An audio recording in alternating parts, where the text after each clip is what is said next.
going to talk about finding and working with collaborators. If you are one of those rare, multi-talented people who can put together one of these experiences on your own, I salute you. But for the rest of us, putting together this kind of multi-dimensional experience with a whole bunch of different mediums requires you to collaborate with other people. Now, there is a myth that projects become more robust and fuller with multiple collaborators, but this is only true if you do it well. So you need to know what skills you do not have and what other skills are available out in the world that you can combine with yours to make something interesting and unique. Take, for example, a film project that Story City was looking into collaborating with. Now, we know how to do transmedia collaborations really well, but we had never worked in film before, which meant that we needed to collaborate with people who understood.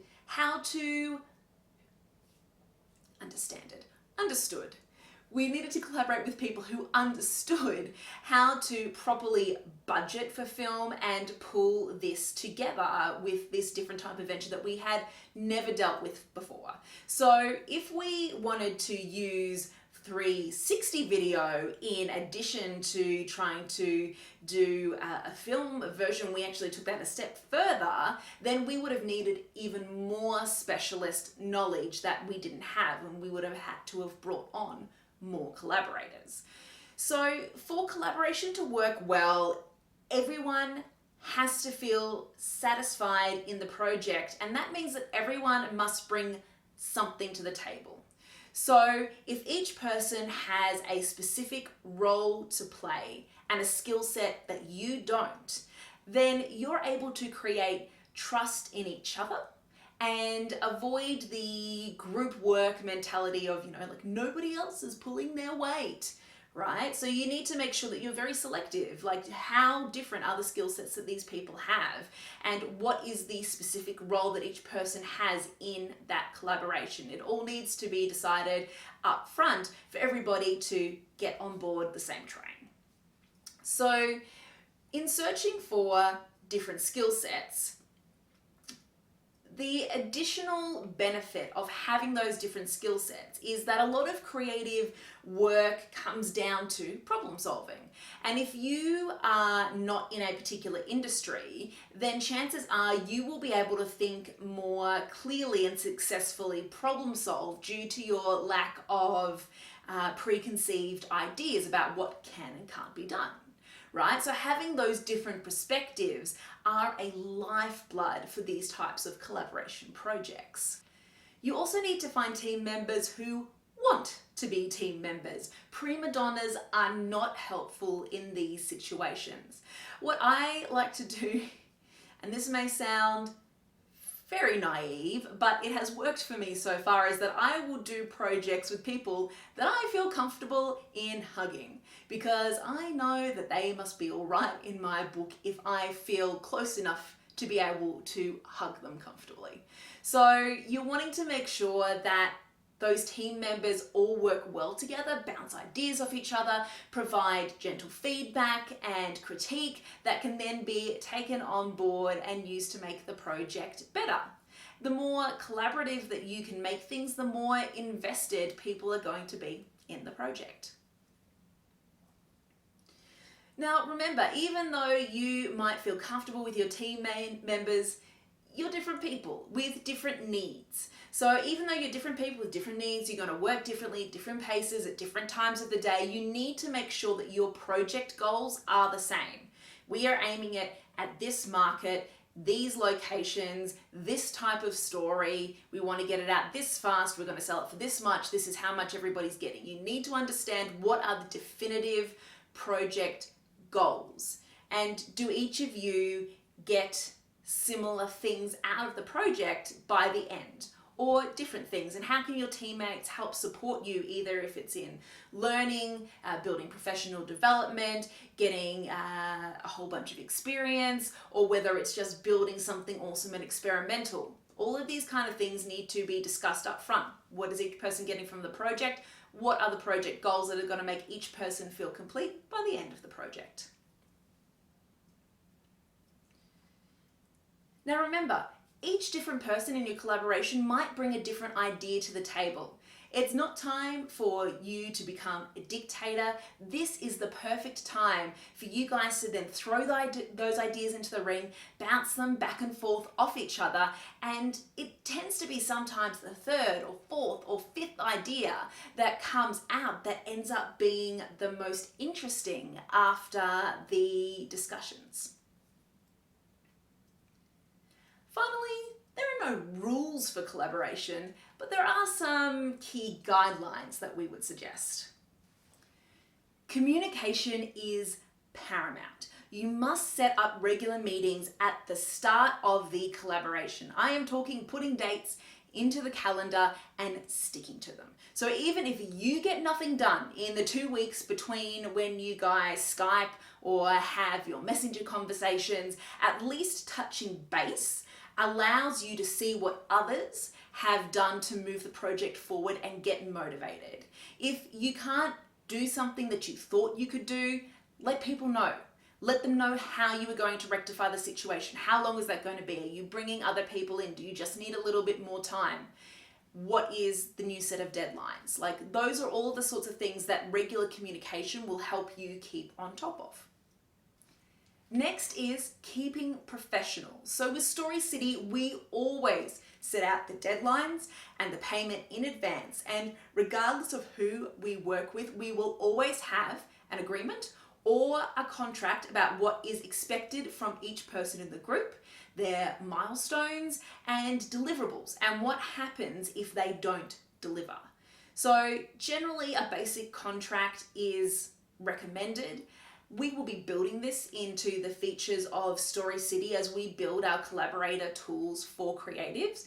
But in the meantime, before we have those tools and you are setting up your own collaborations, potentially in your own hometowns or across the world, make sure that you are setting very clear terms and conditions that everyone agrees to. And then what happens again, if that person doesn't deliver? What do they forfeit? Do they forfeit payment? Do they forfeit a seat at the table? Do you have to bring somebody else in? What is the terms of that? Most importantly, you need to decide who has veto in a collaboration. So this might be the person with the most experience in that field, or they have more commercial solutions, or they were the instigator for the project, but they essentially get to make the final decision. So if you want to have several leaders, make sure that it is an odd number so there is never a tie in the decision-making process. If you put those in place, it's going to make it much easier when disagreements come up to then move forward.